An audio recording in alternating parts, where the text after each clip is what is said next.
Good evening, welcome to this week's edition of Gaelic Weekly Live.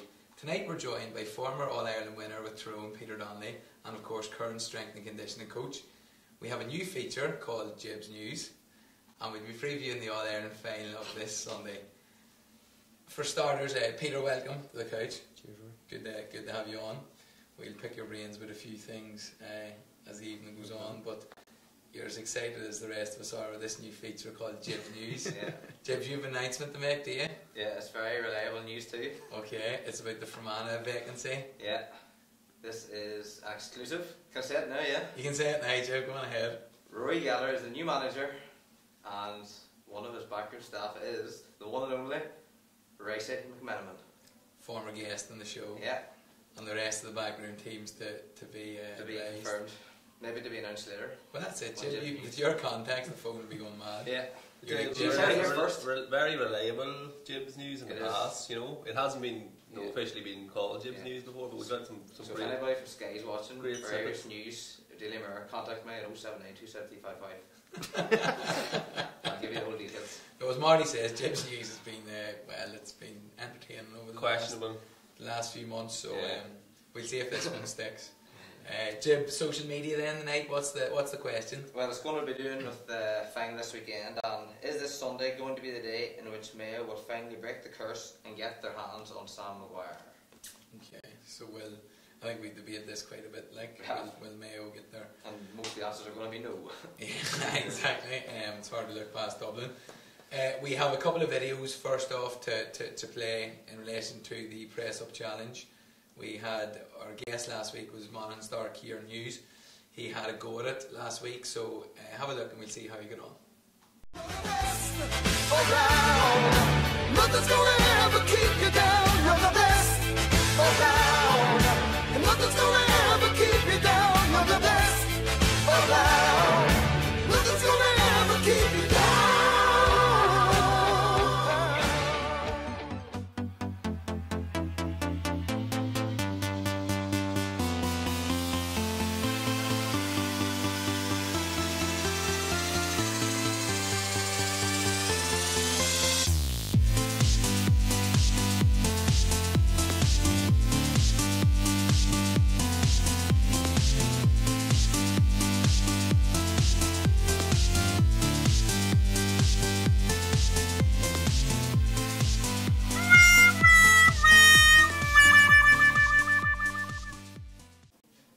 Okay, so valiant effort by Kieran Hughes there, but unfortunately he failed the challenge. It's not easy done, boys. Another one bites the dust, yeah.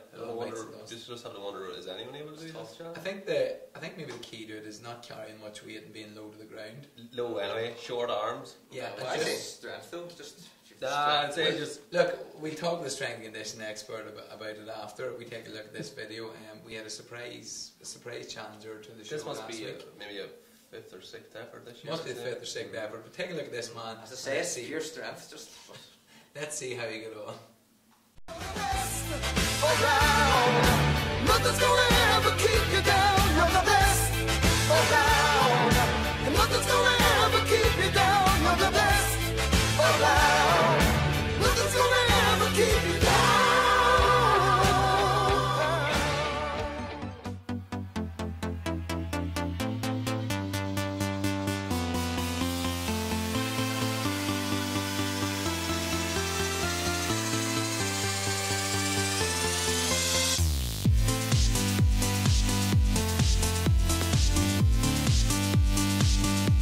You win!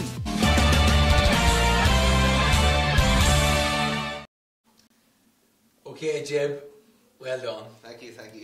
Well done. Pete, what do you think of his technique there? Oh yeah, not bad now for what Pete's going to know all about it next weekend too. We're facing each other in the quarter final next again, boys. We are. we are, yeah. No animosity tonight though. No, definitely not. No, good. Jib, well done. Very impressive. Yeah. Only a second attempt at it, so it's happy. You can tell the way his technique's changed over the weeks, like that he's been practicing every day at home, like, you know. Seriously, twisting. And Monroe vowed last week that he wouldn't be in next week because he's going to be practicing. He'll not be coming in unless he can do it. So. And he's not here right now. Hopefully we'll see Barry back this side of Christmas. He's a bluffer. He's a bluffer. Exactly. He's still celebrating. Okay, Pete, as I said, welcome to the show. So we get started quizzing you on a few things. obviously you're with Tyrone now, strength and conditioning coach. You've been there for 3 years. A successful period. I think we'll come to that, but I suppose really, in GAA terms, maybe you started out with Cavan. You were there for 4 years. Well, I suppose maybe coming out of university, studied sports science down in Jordanstown, and then I suppose I was thinking of going down the teaching route, but always had an eye on coaching and trying to improve as a player, and within that there I was always asking, trying to get a wee bit better, and looking towards coaching, to try and add value to my game. But there was come out of university and there was 5 posts, games promotion officer posts going in Cavan, and they had the vision down there that obviously it's a big county, there's over 40 clubs in it, and they employed 5 of us. Harte was one of the coaches employed at that time. Now we're from on it, but I was given a region, Sean was given a region, there's 3 other coaches given a region, so we had 8 clubs to look after, and all the feeder secondary schools, all the feeder primary schools to look after. So we were in doing all the coaching and games work and all the underage coaching, and then dipping into the development squads and things like that. And I suppose throughout that, you're always trying to add a wee bit of more strings to your bow in terms of coaching, because anybody who's into coaching sort of want to get better at it. You have to have a growth mindset. So I was always challenging myself to get a wee bit better at it all the time, and was getting opportunities in with development squads, and then doing a wee bit with the club. And I was in that role as a games promotion officer for 3 years, and then Tom Riley, the chairman at the time, because I was sort of dipping into the physical preparation side of it, by myself, investing a bit of time of my own development in that side of it. Tom asked me would I be interested in an athletic development role with just looking after the seniors and under 21s. So, but I was also doing all the pitch work, all the skills, and all the technical and tactical work. So that's where it sort of started, and then finally I was down there for a period of 5 years, and then I got a job back home in Tyrone next. So very grateful for that, and I've had a fantastic last 3 years.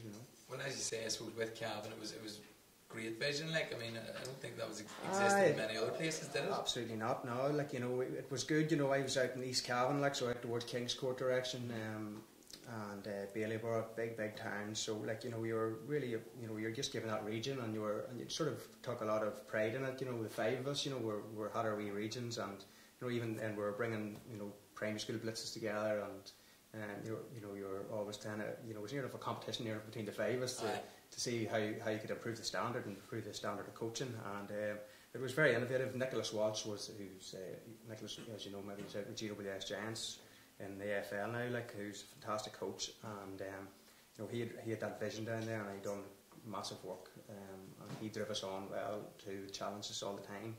And as I said, it was good work down there. And of course, the 3 under-21 titles as well, it was massive for him. Huge, yeah. And they were unfortunate a couple of years not to get to more finals. I remember Cork beat us 1 year, and we had a chance maybe to draw that game. But Brewster Park here was a fine facility and a good luck venue for a lot of them victories. They were playing Donegal and Tyrone, a couple of them, but. And it's mostly the nucleus of the senior team now. And I suppose, just to finish off in Cavan, how do you see that progression with the under-21s, and can you see them kicking on? Look, they're a fantastic group of players. I know a lot of them personally. I was even now, when I was going around the primary schools, a lot of them were in the minor team playing against Kerry, a couple of weeks ago. And then when I was in development squads, all them boys are now playing the seniors. And when I was with the under-21s, now the senior players are really, driving that. Look, there's no, they do probably lack that really marquee forward that's going to, kick them to the next level. But they're hugely competitive. They were unfortunate maybe against Monaghan in the first round. Maddie's down there now, and Maddie's a great coach as well. And it just depends. They're still a young side, but they're hard to beat down in Breffni Park, So. Yeah. Cavan are invested Latin. Manny McLean in there, Pete before that Latin. Investing a lot in Tyrone, obviously, but it seems to be working for them, morning. But it does. But I think it's probably been good for the province. If you look like Peter coming back to Tyrone with that experience, and with the blueprint that Cavan kind of set aside there, and they've kind of set the way for a few other counties, like Fermanagh are a few years behind as well. But now we've got Sean Dock back, doing the business with us in our underage.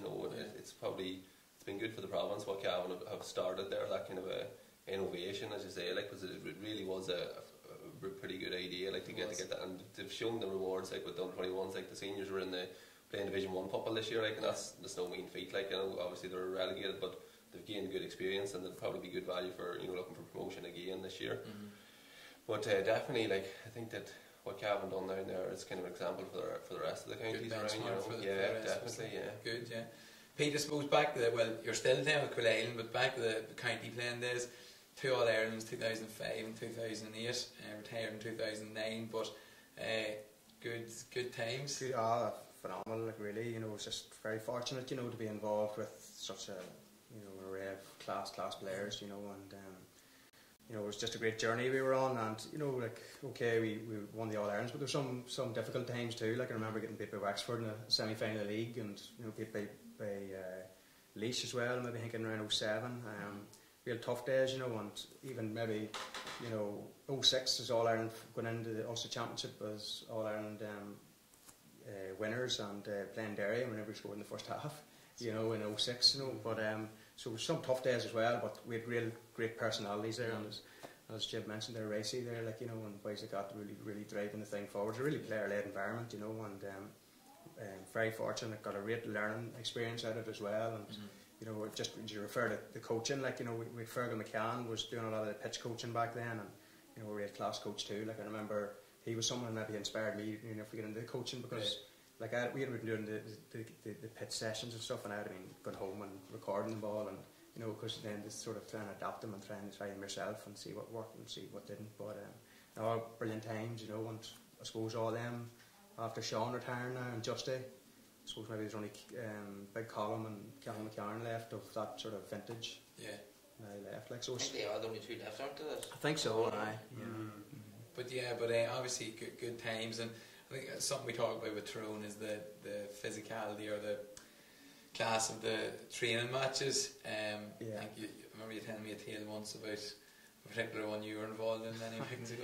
Oh yeah, look, there's no point saying it was a bit like the Kilkenny hurling, like the sparks do fly, like, you know, and you know, it's a really competitive environment, you know, and you have to be at your best. Like, the in-house games are really difficult, like, you know, they're tough. Like, even this year, I remember the in-house game prior to the Dublin game, you know, I'd be looking after all the warm-ups, and there wasn't a sound out of any of the boys. They were just full of anxiety, looking to perform their best, looking to, you know, put themselves in the frame, make the 15 to make the 26, you know, to really push themselves up the ladder. But yeah, they're really competitive, and they're better than any challenge match that we would feel we'd get anywhere, like, you know. Really? So we get really good benefit out of it from a technical point of view, but even from a physiological point of view, like, we are able to, you know, we all, you're speaking about the GPS and stuff like that there, like, we'll put more output in an in-house game than we will in any of those championship games this year. Okay. And they're usually played, like, you know, 2 25-minute games are usually what we do, like. So, but at the same thing is, like, you know, the ball, you know, there's no talking back to the referee and anything like that there. There's no stoppages. It's just bang. It's right. Tough going, like. Yeah, I suppose, considering the run you've had this year, it would have been in-house games. Like, I know it's easy to say that you had handy games, like, you made them handy, the way you played, the way you performed in Ulster in particular, like, you know, it was a bit of a cakewalk. Like, so if you're getting competitive matches then at the weekend in in-house games, like, that's true. The way you have to turn, and I'd say that it's like where Dublin are at as well. Like, Dublin haven't really been tested too greatly, like, but their in-house matches, I'd imagine, is yeah, the in-house games were hugely competitive. But then, in fairness to the Tyrone County Board, the club league was fairly well run in Tyrone this year. And I'd have found, like, you know, a lot of the guys wouldn't have been getting a lot of game time throughout the league, and then we're all back to the clubs, like, and they were playing football, you know, every weekend, and you know, I could see them getting sharper, like, you know, and I felt that the club, actually the club fixtures in Tyrone sharpened a lot of our players up this year, particularly the boys who weren't getting the game time during the league. Yeah. That's interesting, Marty. Like, you know yourself whenever you get away from the league, like, and when boys do get back, like, there's serious hunger there for club football. It's, you know, Tyrone had a pretty good league campaign. You know, it started very well, like, you know, it kind of fizzled out a wee bit, but you know, you do be very hungry for a bit of football, even to get back to your club, even if you're playing with, whenever I was playing with Mana, like, just to get back out to your home patch, like, and to get a few games, like, you know, it kind of reinvigorates you to go again, like, you know. Go again, yeah. So you're in that position, Peter, obviously a strength and conditioning coach for 3 years. With Tyrone, there's been 2 senior Ulster titles, there's been Northern Ireland under 21.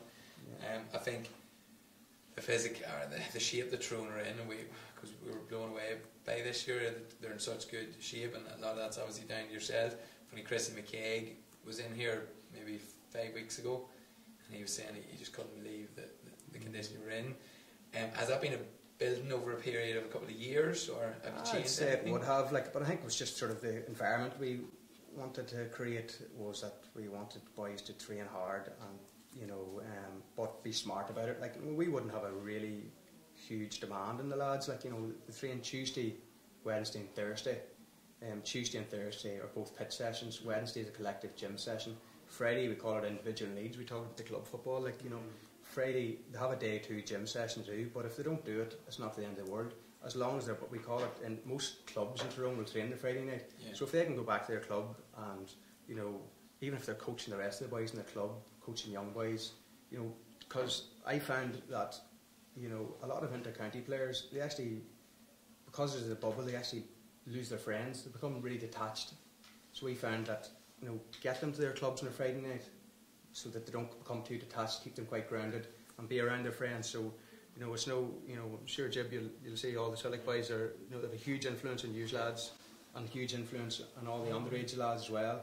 You know, to be a good, it's not all, it's about being a good Tyrone man and a good club man as well. Like, So you know. you've taken a look at the mental side of it as well. Absolutely, like, like, you know, look, the big thing that we'd have is, you know, trying to tell the lads to take a day off. Right. And you know, I've no doubt, like, there's lots of counties winning this year, and we're no different. Probably that some of the boys might have been overtrained.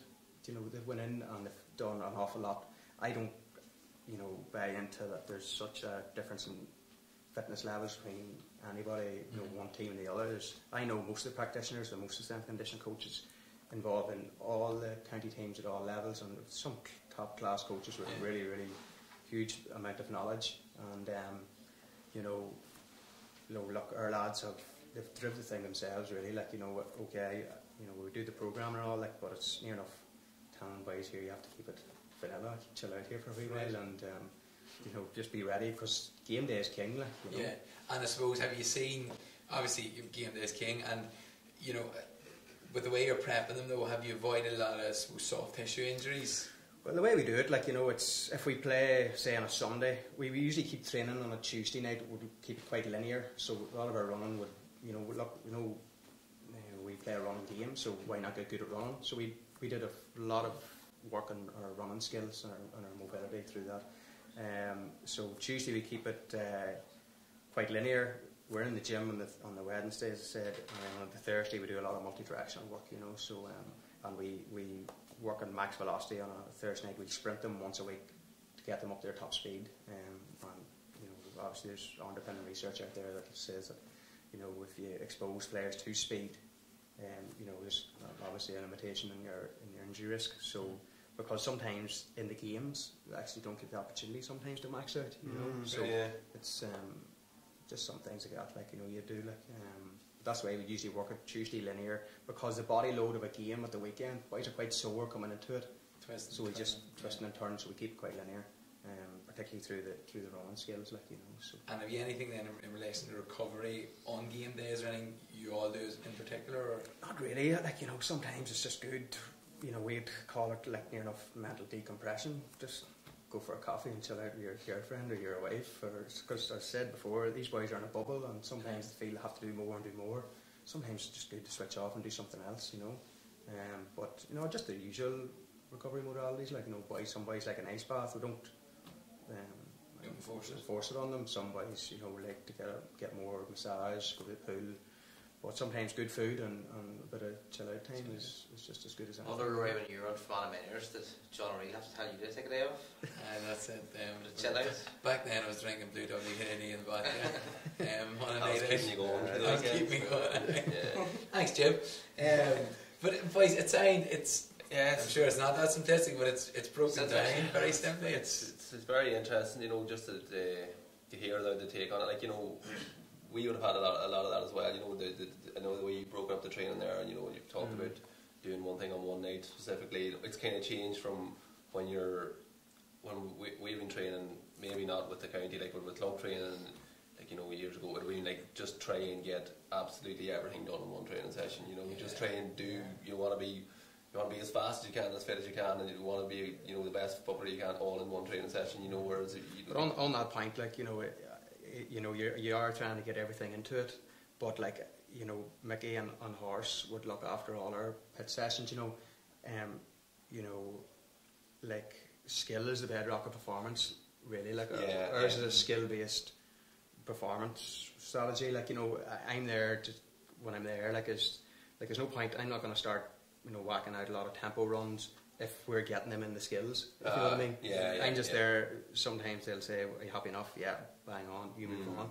And you know, there's no point in me hitting a different energy system if they've already done it in the tackling or whatever. Like, so, you know, it's. I suppose with Mickey there, like, he's about a long time now. Like, you know, and he just from talking to you, like, he seems very he's very clued in with the up-and-coming strength you would be bringing to the game. Like, he'd have no reservations about taking it back to the way he done it in his day. No, look, we talked earlier about the growth mindset. Like, and I think anybody into coaching really has to, obviously, very principled man, you know, but you know, he would have, you know, a really innovative streak in him as well, you know, and you know, thinking outside the box, like, you know.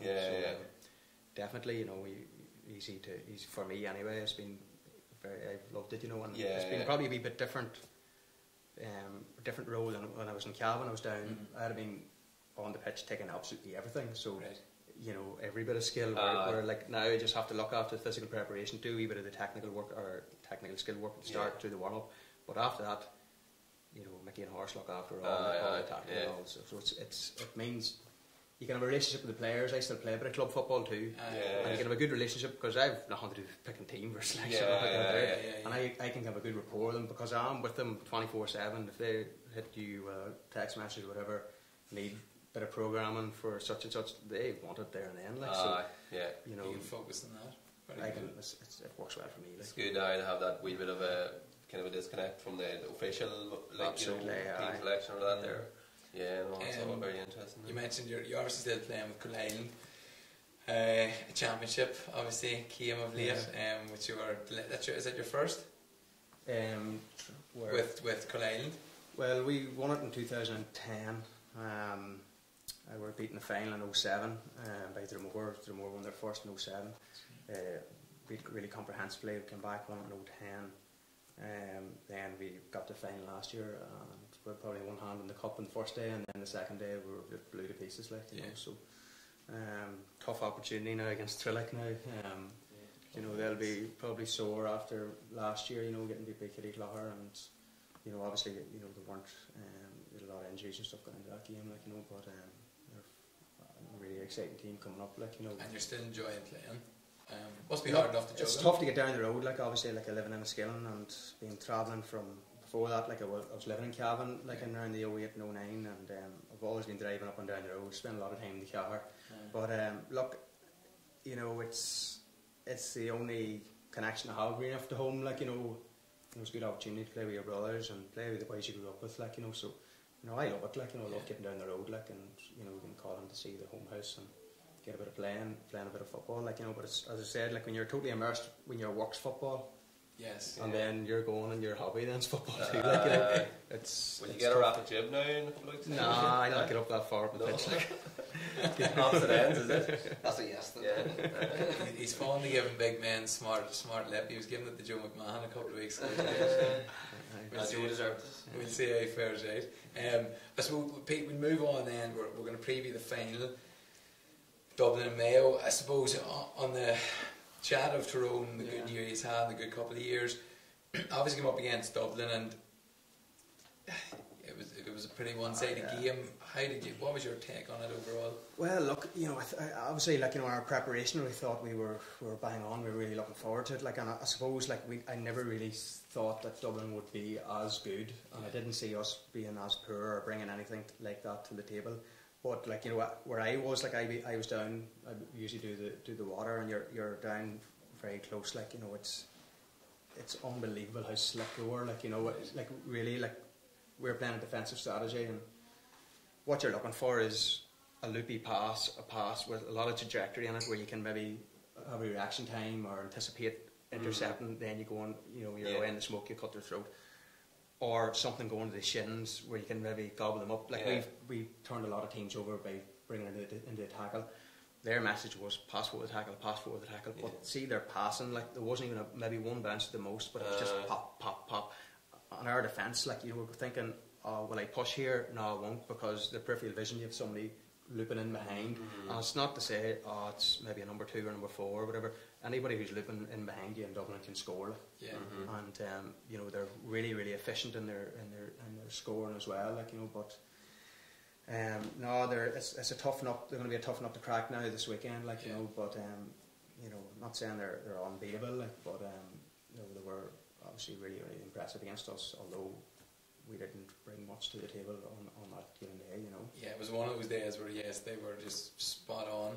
Look, we've all been in that position, we've all played, you know, where things just don't go your way, and things just swallowing you up. Like, listen, we're beat by, 12 points, you know, and, you know, people forget, like, you know, we beat Dublin in 08 by 12 points. Yes. The following year in 09, Kerry beat Dublin by 19 points.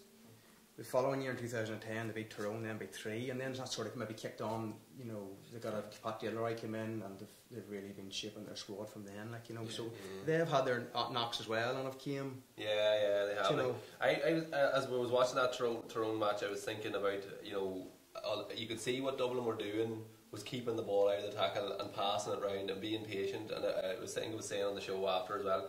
It was grand saying, oh sure, like Dublin are just passing it out, sure, but like the efficiency of what they're doing with it was perfect. Like there was no mistakes on the board. Like, the tempo and the control. Yeah, you need to be very, very, you know, clued in. You need, like, everyone was on the same page, and everyone was, you know, carrying out the what they had to do, you know, perfectly, like, as well. You know. Sean Gavin spoke about the throwing really chasing shadows all the time, and everything was just perfect. As you say, the Dublin done. It just happens. Like their decision making was just, you know, they just were passing at the sweet spot all the time. Yeah. Like they were carrying it towards you, and just as soon as you were about to make your goal, bang, the ball was gone. Every tick from the day, like, it was just perfect.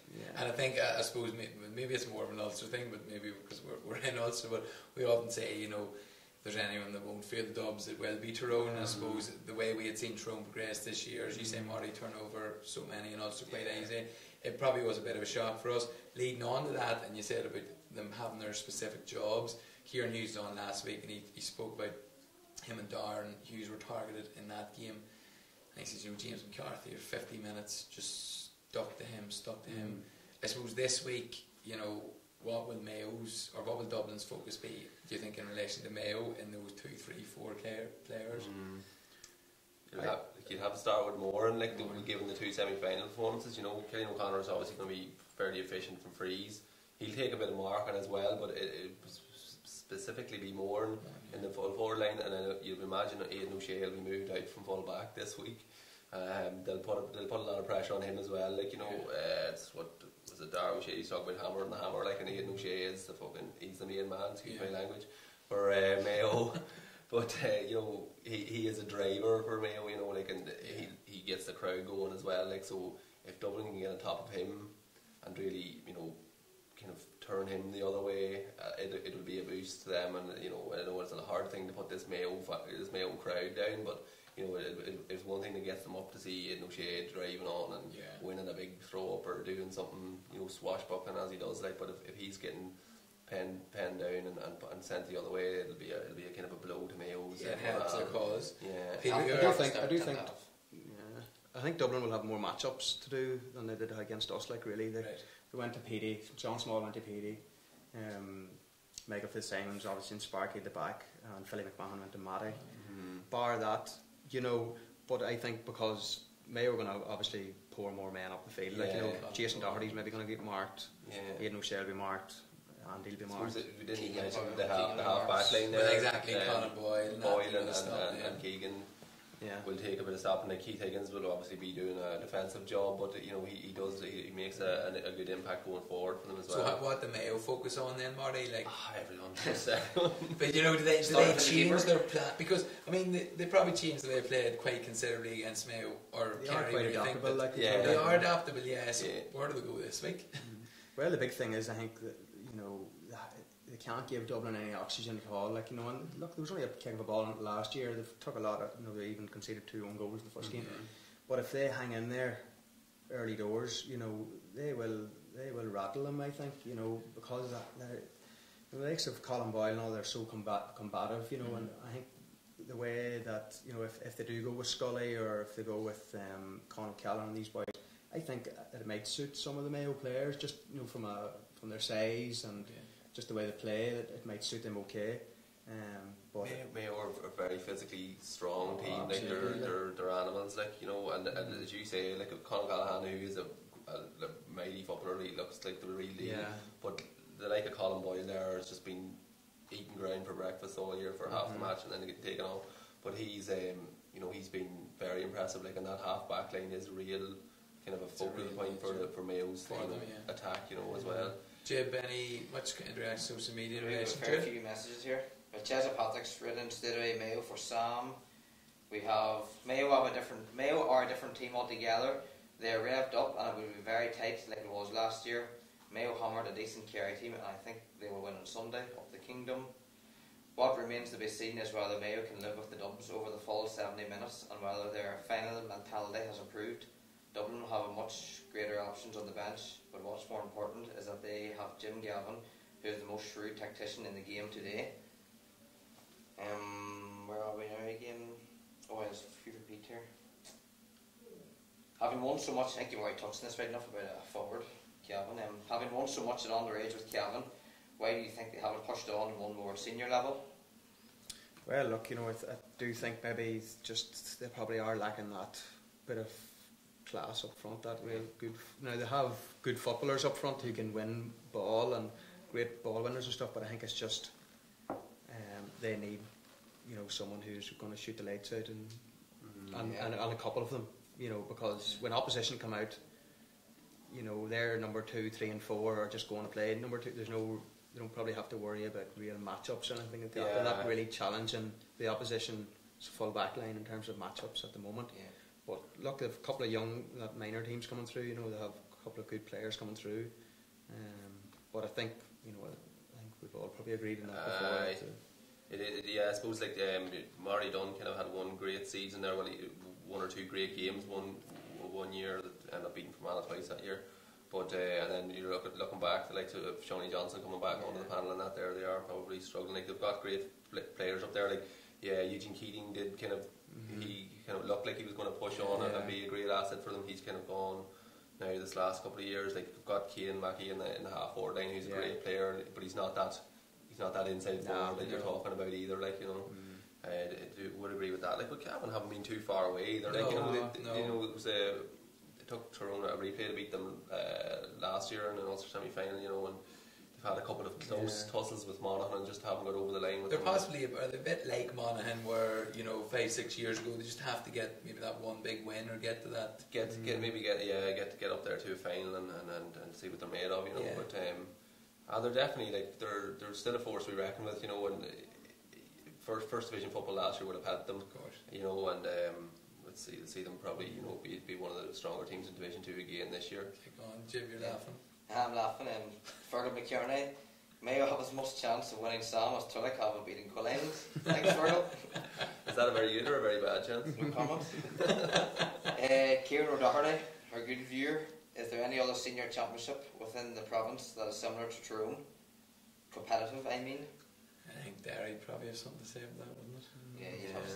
Well, the Monaghan Championship seems to be quite competitive. Kieran Hughes picking that. He said, Monaghan club football. A lot of good teams in there. And Clontiber were beat there last week, weren't they? That's right. They were, Donegal. St Eunan's beaten, Kieran again. Mayo will need a massive performance from players and fans combined if they are to achieve success and press on Dublin's attacks at all times. Pick on them. More for Pete here again. realistically, can you see smaller counties closing the gap with the Dubs? Not at the moment, definitely not. Like, it's just the vast pick they have. Like, we're talking about, predominantly their first 15. They've got, they didn't even bring on Michael Dar McCauley, Bernard Brogan against us.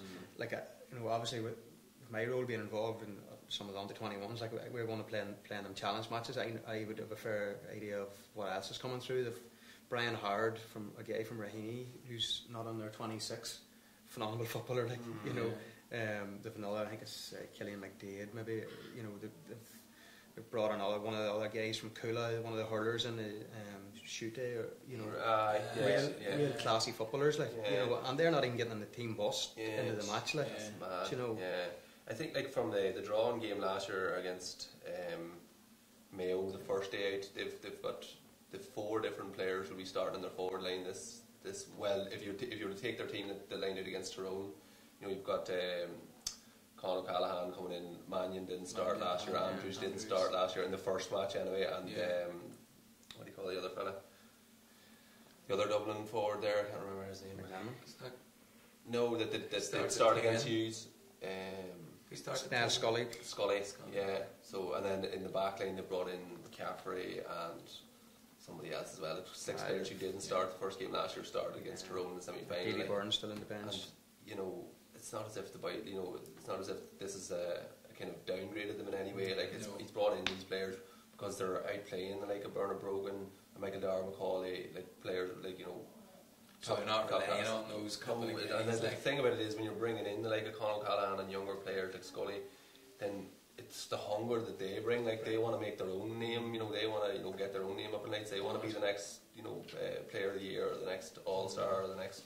The next man, the 15, maybe, I suppose. Well, maybe you mentioned Jeremy Connolly. Like, it was probably a smart move only bringing him on with 5 to go against us. So now it's going to ask questions of Mayo. If he starts, what permutations are they going to come up with at the moment? Keegan would probably normally go there, I suppose you would think. But he probably played a wee bit further up the field against Kerry, But I would imagine that switch will be reversed. That Keegan will go back to his more traditional role, and O'Shea will get up the pitch. Even Paul Flynn, do he come on? Like Paul Flynn, for starting. Yeah. Speaking of, I suppose, marquee forwards, I think you know Andy Moran quite well, and I mean, what a comeback, like, and the form he's in. Yeah, I know Andy quite well. Be very, very friendly with him, keep in touch with him an awful lot. But just from we played with each other up in Jordanstown in 08. But he done his cruciate, and the last number of years, people are saying, it's going to be his last year, but he's playing outstanding football now. Obviously, he changed his job there. He runs a nice gym down in Newcastle Bar called The Movement. But I believe is state of the art. Really. Oh yeah, exceptional gym, and doing quite well. But he's a phenomenal character around that team as well. Like, he's just an energizer bunny, really. Like, if you knew him, but playing really good football, and he's going to take a bit of marking now at the weekend. Like, It's great to see, and I suppose with O'Connor, with Killian O'Connor being relatively off the boil this year. Yeah, although it's funny because if they focus on more and more so on Sunday, they're not going to leave O'Connor a chance. But can he step up? Yeah, that's it. Like, if you at the same time, if you give Killian O'Connor a yard space, like, he's deadly accurate, like, and he will, and he's good man to get a goal as well, and. It'll be great for Mayo to get there. Like, in fairness, they've kept the championship going this last 2 years. It's just the journey that they've gone on. Like, and I even kind of traditionally would never really fancied Mayo, or never really wanted to see them do that well. Like, was normally up against Kerry or that there. You kind of have a wee thing for Kerry, But well, you're a United fan, of course. That's the big thing. Yeah. But it's just, that's time. It has to be time. Like, this Mayo team, like, they've been on some journey. I heard Paul Kimmage talking on the radio there. He'd read an article at the weekend. He's saying, he's a dub, he's a true dub, but he just can't begrudge Mayo. He's also saying that he doesn't think that this Mayo team have underachieved, like, which is an interesting thing to say because they haven't won that All Ireland. Like, in fairness, they won 5 Connachts in a row, which is a fair achievement in itself. And they've just since 2012, the semi-final or the final or final replay or semi-final replay, it's been some journey. Like, to say it's not an underachievement, it's kind of controversial enough because they don't have the. But Paul Kimmage would never be controversial. That's it, yeah. But And again, they do have players coming through. You know, they won an All-Ireland under-21 That's last it, year. yeah, You know, yeah. they have Conor Loftus and Stephen Cohen, and probably a number of other players will come through as well. Like whenever some of these boys go. It's mad. It's mad that the journey they've been on. Like I think 10th game. Yeah. So We all know someday a Mayo team is going to get through that door and lift Sam Maguire. I believe it's going to be the year. On Mayo. Yeah. We also have it all here. Dublin brilliant, absolutely no doubt. Nobody is unbeatable though. Let's hope Mayo play to their potential. They have adequate experience, and if they show the desperate will to win that Cork's camogie player showed yesterday, time the West had Liam and Sam in the same year. that's a fair point, actually. Yeah. It'll be a big year for the West now, alright. The West will definitely be away. With Galway, who'd been in 5 or 6 finals since '88 as well, like, so, you know, so they've got that took off the back, but I don't think they had the same curse that Mayo had put on them. No, they didn't. Well, there's been less and less chat of this curse this year, actually, but no doubt we'll hear about it in the media this week. Yeah, but in fairness, like, Mayo have gone toe to toe with Dublin and Kerry in the last few years, like, and they finally got the win over Kerry, which they've been kind of longing for, like, this year. You know, it's just a pity that, you know, the year that's in it, that they had to beat Kerry and Dublin to get there to Sam, but they beat Kerry, they'll be buoyed on that there. They're no joke either. Like, I know Dublin are a real class outfit, like, but it has to come to an end at some stage, you know. Okay, so who we take? Mayo for Sam. Peter? Look, I would love to see Andy Moore lift Sam, and you know, but I just think, you know, I think Dublin are going to win it. You know, just to see them in the flesh and see them up close. I just think that, you know, there's probably maybe, you know, obviously going to be a different task through at them, but I just think they'll go for 3-0. Jim? Dublin. Dublin. Okay. We know Barry's on Mayo from... Barry's normally here's on Mayo from the start. There you go. So he's... It took a while now for me to come around. I was doubting him out all year. Yeah. Well, look, they were passes of play being knocked out against Derry. Yeah, like that's it. Yeah. And you're sort of thinking here, look, if a Division 1 team comes up against them the next round, they're that's quite it. vulnerable. Like. And then it was the same last year. Like, you know, they just kind of stuttered after going out of Connacht, like, and stuttered and just got through, squeezed and passed. And then obviously last year it was against Tyrone. They kind of sprung into life. And this year Rossford's earns a lot of credit. Like, he's been so brave, hasn't he? Yeah, he has. Like, in fairness to him, and all the talk was about this mad, he had no shame move, like, but there was madder stuff going on in the Kerry management team, leaving Andy Moore for 2 matches, like, you know, and not coming up with something better for him, like, you know. Barry's actually written Hon Mayo. Barry, okay, well, how long do you think it'll take for Barry and the boys get together and put out this management team that you've any more word on that new managing appointment, Jim? Still waiting on my source to get back to me. Okay, it's Harry Redknapp, is it? 99% there. Maybe for Man of Ladies, is it? Well, Racey is a ladies manager at the minute. So. He is, but folks, keep tuned for that. Obviously, we have another question, couple more questions for Pete here. Go on ahead. This first one now, well, I'll ask it anyway. Question for Pete. My friend Conor McLaughlin missed his transformation class this morning due to a hangover. Should he do a gym session tonight or go to McGinn's to rehydrate? It's transformation. Also, Peter Donnelly, a future Tyrone manager. It's a big question mark. There we are. Look, I go to work every day with my shorts on, you know, so I have a great job at the moment. I just love doing what I'm doing at the moment. So. Yeah. Who's the biggest animal in the Tyrone team? Well, he just retired there, probably Frank the Tank, Sean Kavanagh. Yeah. Huge, you know, his appetite for training was just in the gym and all. Unbelievable. Yeah. Never that many injuries, really.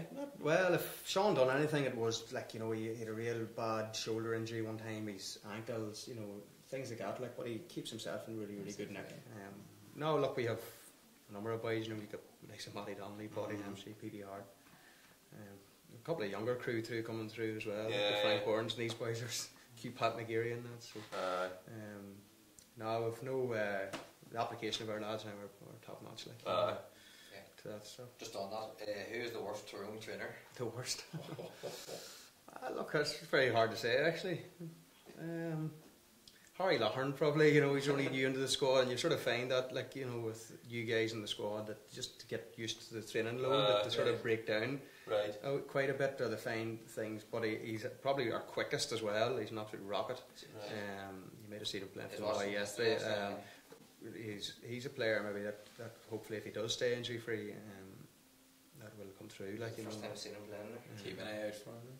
Yeah, keep an eye out for him, definitely. If he can up his game in training. Hey? If he ups his game in training. It's just dummy solo, because Barry's written, asked Marty about the dummy solo yesterday. It wasn't a dummy solo, it was a dummy hand pass.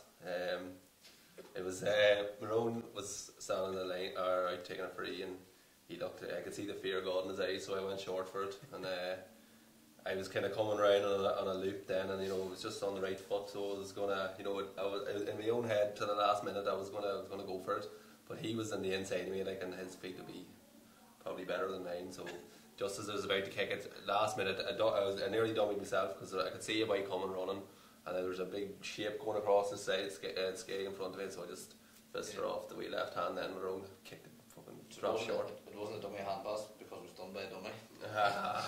Very good. Pete, agree or disagree with the Dublin split, north and south? I disagree with it. Like, at the same time, they're somebody's going to come again. Like, they're not going to. They'll have their time, and it'll be somebody else's time. And when it comes, like, it's like, okay, they destroyed us at that given time. Like, but the game at the weekend will probably be tight. Last year it'll be tight. It'll. I think it's a fair point, isn't it? I mean, this talk when any team's successful, like a city team, a town team, this argument always comes before. It has never happened. Yeah. Well, like that, it's not as if it's a new phenomenon either. Like with the Kerry Dublin kind of dominated, like 70s, 80s. Kerry won 4 in a row, nearly won 5 in a row. Then no different in the hurling, like Kilkenny, like not going to split it. Yeah. Even like there's been 2 in a row since that, hasn't it? Didn't Kerry do 2 in a row? Did they? Yeah. Last row and no, the one 406, 07. We stopped in 08. That's 08, yeah. And like they won 4 in under 10 years there, didn't they? Or 10 years or so. Like Tyrone won 3. Like, so there was a bit of dominance there. Like at Cork, they won 2 in a row, didn't they? In the 80s maybe, or at the end of the 80s. And then Kerry Miners are actually going for 4 in a row. That's it. Yeah. So like you'd imagine. Which hasn't been done before, I don't think. Is that right? Yeah, well, like that's a fair achievement. Like all Ireland minors, like I think that it was one of the O'Shea's was saying that when Micko came in in the 70s, that there he just kind of cleaned house and got rid of the old guard, like and really just kind of started the game with new young players, like, and you've seen how successful they were. They've done the 4 in a row, like, and the one, some of them men have 8 All Irelands, like, with a 4 in a row All Ireland minors. You could say there's a case to be made for maybe calling a wee bit of the old guard, like Darren Sullivan has been about a long time. Donaghy, obviously he offers you something that no other player really does, so you nearly want to hang on to him. Like, but there's a few guys, Brian Sheehan, they're still turning to, that have been about a long time. Like, and maybe it's just time just to cut the cord. And if you go to the wilderness for a couple of years, so be it. But at least you'll be blood and new players, and really give them the chance, because they've got class players coming up. If they can hold on to them, the Aussies come calling for them. Hopefully they can hold on to a few more of them. That's true. But yes, again, someone will always come again. Well, like there was talk. I remember at the time that before Dublin played Donegal in 2014, like they were talking on the radio the week before about this Dublin team was going to do 5 in a row and they were going to do this and they were going to do that, and Donegal went out and completely wiped the floor with them. Obviously, this Dublin team has like matured and evolved since that there, like, and they're a better team now than they were after the first All Ireland they won. But they will come again. They will come from us. Moving on here, I don't understand it. Pete might know more about it. Ask Peter, does Tyrone need a big Paul McAnallen from the Moy in for some mindset performance improvement? Oh no. Well, good luck. I think that's that answer anyway. That's it now, you're going ahead. That's it, Jim, good man, okay. Look lads, I think that's us for this week then. We look forward to the final. Peter, thanks for coming in. Cheers. Best of luck against Jib in 2 weeks time, is it? We need it all. You need it against we need it all, we need it. Best of luck lads. Marty, well done this week, and cheers, right. getting to a championship final for the first time in 19 years. Hopefully you can go and do the business now. Yeah, we'll see, yeah. Yeah. We hate. That's it, good. Alright lads, look, thanks very much. Pete, best luck for the rest of the season and next year. Just Tell Barry just to get his videos in there of Yeah. his efforts, and hopefully we'll get him back. Yeah. Barry the Barry. lover. Yeah, it's alright, Barry. If you can't do it, it's okay. Like Jib, I know Jib's done it, like, but He's at home practicing. yeah. There we are. Alright folks, look, that's show wrapped up this week. Best of luck to Mayo and Dublin. Good luck to all the fans and the viewers. We look forward to a great final. We'll see you again next Monday to look back at the All-Ireland final at 7:30. Good night.